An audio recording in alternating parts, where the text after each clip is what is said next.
Aujourd'hui, nous allons écouter un témoignage très inspirant, mais en même temps, qui peut aussi vous déranger. Monsieur Michel Desrosiers, diacre permanent, nous fait cadeau de nous raconter une partie de son expérience de vie. Avec lui, on va voyager dans cette belle histoire d'amour qu'il vit avec son épouse France Beaudoin. Après la naissance de leurs 3 enfants, le désir d'adopter un enfant handicapé a monté dans leur cœur. Au fil des années, ce projet a pris racine. Et ce n'est pas 1, ni 2, ni même 3 enfants qu'ils ont adoptés, mais ils en ont adopté 14. 14 enfants différents et en difficulté. Ce témoignage va venir refléter que l'amour vient en premier, avant même de parler, avant même de nommer Dieu dans nos vies. Bonjour, Monsieur Desrosiers. Bonjour, Louise. Alors, pour que les gens puissent mieux vous connaître, on pourrait peut-être commencer quand vous avez rencontré votre épouse, France Beaudoin. Est-ce que vous aviez des valeurs communes, sûrement, des affinités qui vous ont attirés tous les deux? Oui, oui, oui. Évidemment qu'on avait des valeurs communes, un projet de vie commun.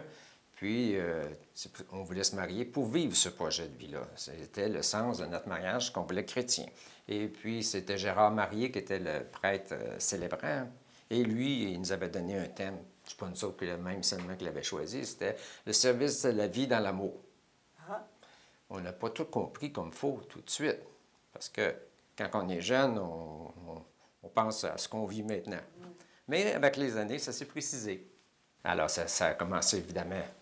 On a eu des enfants, 3 enfants, 3 beaux enfants. Et bon, mon épouse a eu des complications par rapport à d'autres éventuelles grossesses, puis des choses qui n'ont pas bien tourné, etc. Mais ça, je vais passer par-dessus. Mais on était sensibilisés à la différence. Puis, on avait participé à des rencontres. Peut-être pour être famille d'accueil, mettons. Alors, on s'est dit différent. Ça veut dire quoi, différent? Différent. Puis, on est allé à une réunion. Ils ont parlé que durant la réunion, ils nous ont dit « Ah, mais il y a une petite fille, un petit bébé trisomique. » Puis, dans cette réunion-là, la travailleuse sociale, elle a parlé qu'il y avait la possibilité, il y aurait la possibilité, mais elle disait ça comme une chose impossible. Okay. Pas comme, c'est dommage, hein, on aurait un enfant, mais comme il n'y a pas de famille pour l'adopter, on va trouver une famille d'accueil. Alors, France et moi, on est partis chez nous le soir. On s'est dit, adopter, wow, c'est en plein ça qu'on aimerait faire. Ah oui? Alors, on s'est dit, vous avez allumé toutes les deux là-dessus? Tout de suite. Là, en venant, on s'est dit, hey, wow, comment ça? Là, on avait peur que tout le monde veuille l'adopter. Vite, le lendemain, on téléphone. Et puis, c'est pas si facile que ça. C'est beau avoir des... ça va bien aller. Tout le monde, surtout, dit, vous autres, ça va bien aller, c'est pas pareil, vous connaissez ça, patati, patata. Mais non, c'était pas si facile que ça. Et on a pensé même que, on ne sera pas capable. OK, vous êtes même pensé à ça? Oui. On s'est dit, on est du monde ordinaire, voyez-vous. Fait que, et là, on s'est dit, on a pris la bonne décision. On s'est dit, nous, là, on est capable, on voulait être un père et une mère pour nos enfants. Alors, pour cet enfant-là aussi qui s'était présenté, on dit, on va son père et sa mère, ça, on est capable. Okay. Et non pas quelqu'un de parfait, là, qui allait tout faire les bonnes affaires. À partir de là, ça a été correct. Okay. Il y a un stress qui s'est... Et là, Camille, elle a fait un rôle très important dans notre vie. Elle s'appelle Camille, cet enfant-là. Comme France a dit tout le temps, Camille, elle a fait notre éducation. Et c'est elle qui a ouvert le chemin, a ouvert la porte. Et puis, aujourd'hui, des fois, je pense au psaume qui dit « Heureux l'homme et heureux la femme dont Dieu est la force », parce que des chemins s'ouvrent dans son cœur. Alors, elle a ouvert des chemins dans notre cœur. Puis ça a donné suite aux autres choses qu'elle est arrivée. Après coup, on n'avait pas le projet d'adopter. On n'avait pas de projet de dire on va en adopter 1 ou 2 ou 5 ou 10 ou 14 ou 3 enfants ou 5 enfants. On ne savait pas. On faisait juste... On se faisait confiance. On faisait confiance à notre cœur. C'est sûr que ceux qui vous écoutent présentement doivent dire, bon, ils ont la foi, c'est un diacre, sa femme a le soutien, elle a la foi, elle aussi, ça doit être facile. Je pense que la foi peut vous soutenir à travers les difficultés. Par rapport à la foi, c'est comme le chemin. C'est pas c'est pas ça qui fait que... on s'est pas dit, ah, ben si on a la foi, il faut adopter des enfants handicapés. C'est pas donné à tout le monde.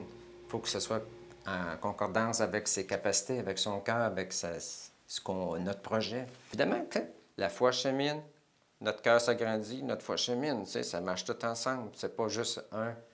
Ça va de pair, ça, là. Il faut s'équilibrer, là.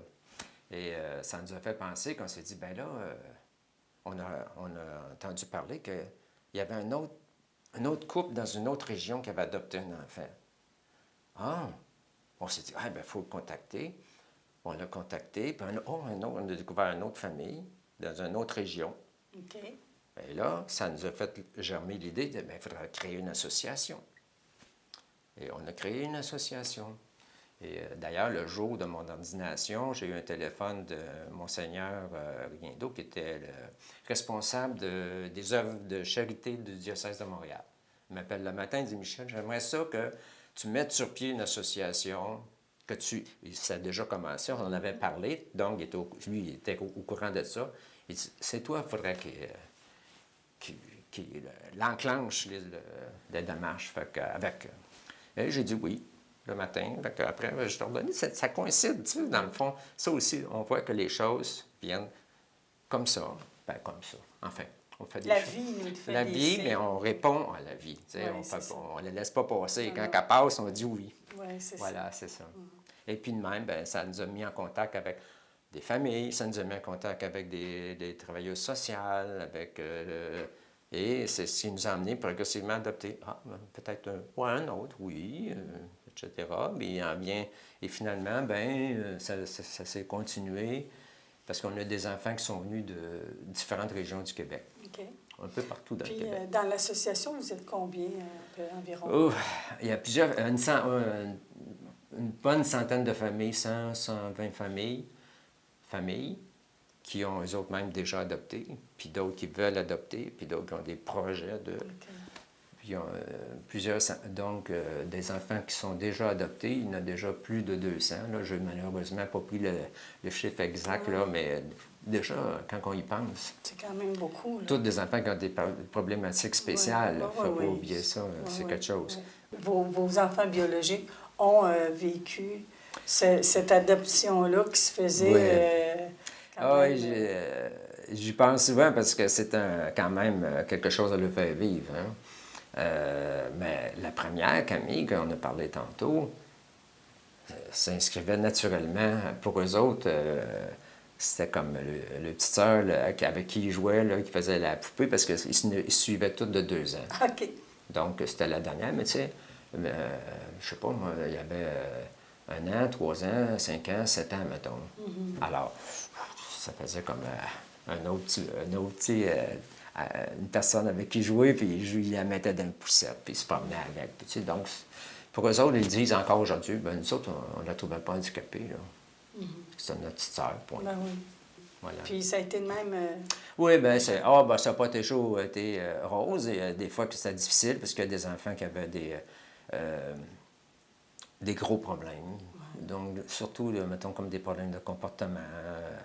Il y en a eu qui sont passés, qui ne sont pas restés chez nous aussi. OK.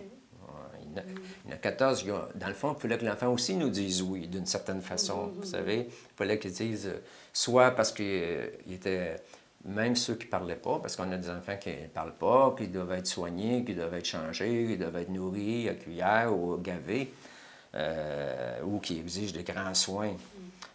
Mais ils nous disent, chacun donne son consentement, soit en étant heureux, en souriant, soit en reprenant santé, alors qu'il était très, très, très malade, mourant. Il vient, tout d'un coup, bon, mais c'était une réponse. Ou bien en parlant, évidemment, puis en faisant des choses. Alors, il y a une réponse que la personne donne. Il y en a d'autres que ne peut pas s'adapter à ça. C'est trop... affectivement, c'est trop un gros choc. Donc, ils sont repartis, ils ont fait un autre chemin autrement. Premièrement, il y en a qui sont décédés en cours de route, 4 qui sont décédés, qui étaient très, très, très malades. Mais ils ont vécu plusieurs années, puis ils ont été très heureux. Puis nous, on était très heureux avec eux autres. C'est même c'est des souvenirs très forts. Et ça nous a fait comprendre beaucoup. On a cheminé. Tous les enfants, ils sont tous éduqués. C'est ça qui est le formidable. Tu sais, c'est pas... ils ont fait éduquer par rapport à la mort, l'accomplissement de la vie, puis le sens de la vie pour ces enfants-là, puis le sens de notre vie par rapport à eux autres. Alors, ça aussi, c'était des facteurs assez importants dans un cheminement. À chaque jour, c'est un autre jour. Hein? Oui, c'est ça. Il faut prendre le moment, c'est ça. Vivre le moment présent. C'est dommage qu'on n'ait pas pu avoir le studio voulu pour pouvoir enregistrer votre épouse, parce qu'elle aurait sûrement eu un beau partage à nous livrer. J'ai lu dans un article, dans un témoignage, que vous avez dit « Ce n'est pas notre projet à nous de les aimer, c'est leur projet à eux d'être aimés. » J'ai trouvé que la parole était très belle et l'article, le titre de l'article, c'était « Un toit pour toi ». Ah oui. Alors, c'est vrai que c'était...